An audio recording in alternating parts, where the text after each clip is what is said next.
Hey everyone, this is your old pal Sonic the Hedgehog, and welcome to another edition of Sonic Characters Read Sonic Fanfiction. Now, as requested by YouTube user Steven II, I will be reading to you all a fanfic based off the most infamous creepypasta based around my franchise, and it's simply titled The Death of Sonic.exe by DeviantArt user RaceFan2464, and the description is as follows.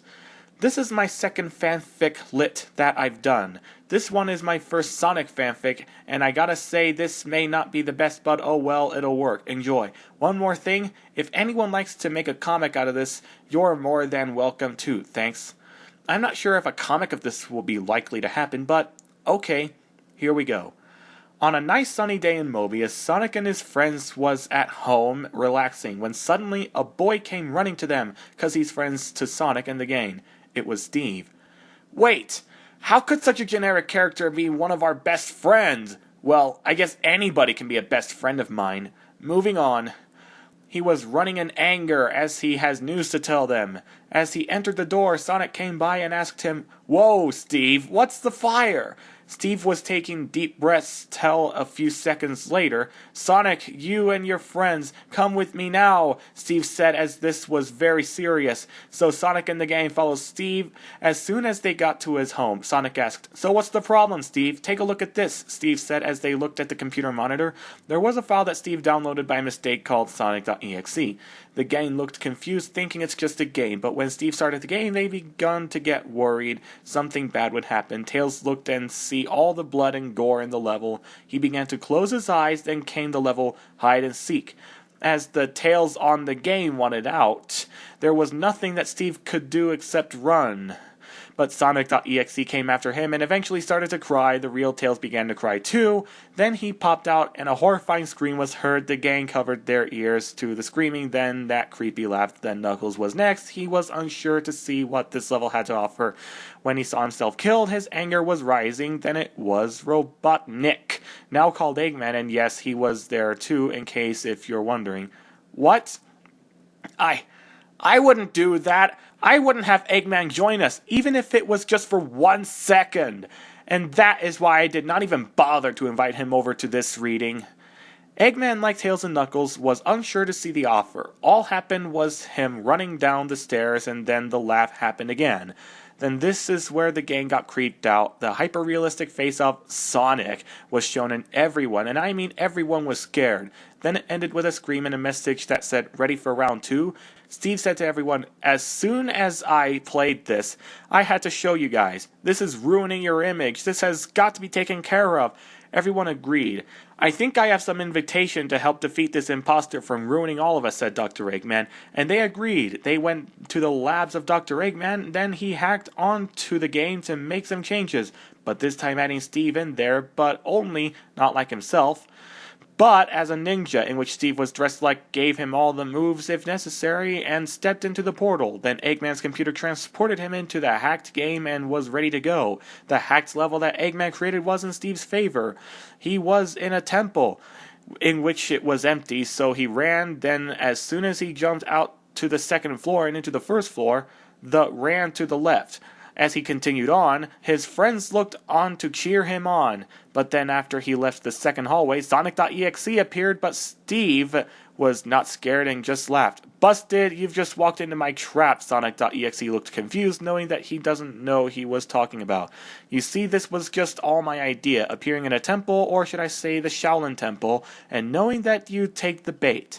Now you're no longer in your world. You're in my world now," Steve said as Sonic.exe showed no fear.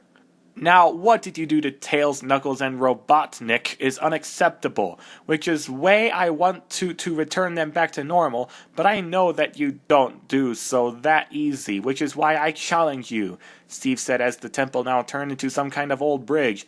"Welcome to your death. This is where the loser dies," Steve said as he points down. "This is where the loser goes. Into a pit of spikes. If I win, you return the 3 back to normal, but if you win, you can take my soul along with the others." Then Sonic.exe asked, "Heh, and what if I do not accept this challenge of yours?" Steve smiled evilly and said, "If you fail to accept my challenge, you will automatically lose and die to Scorpion." Scorpion then appeared near the end of the bridge. This is starting to sound like an out-of-nowhere Mortal Kombat crossover. Is this guy a fan of Mortal Kombat? It just seems so obvious here. Sonic.exe had no other choice, cause Steve would win if he fails to accept, so he accepted the challenge, and then Steve set the timer on his watch to 99 seconds.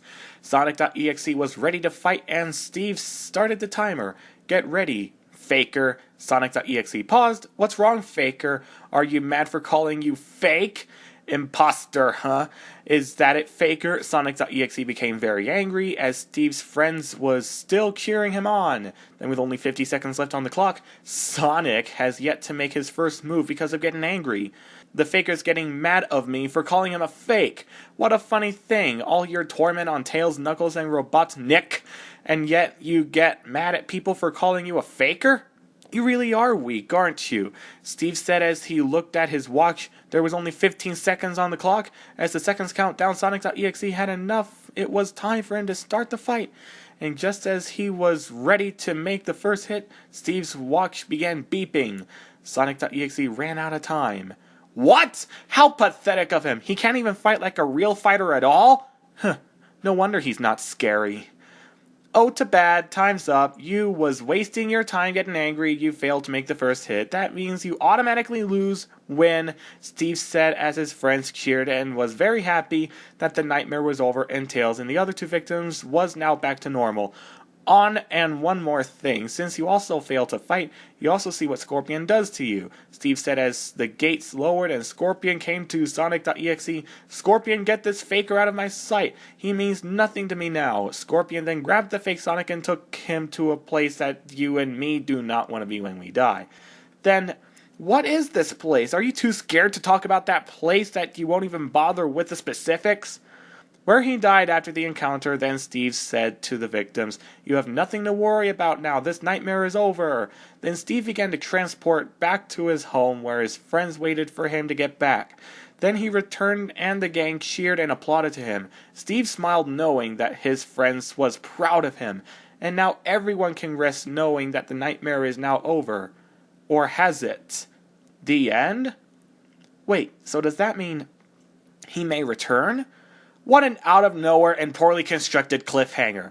Well, I have looked through the description of this fic and found that there is a sequel to this. But I don't have that on my short-term fanfiction agenda right now, but I will soon read it to you all in a future episode of Sonic Characters Read Sonic Fanfiction. But until then, it's time to say goodnight.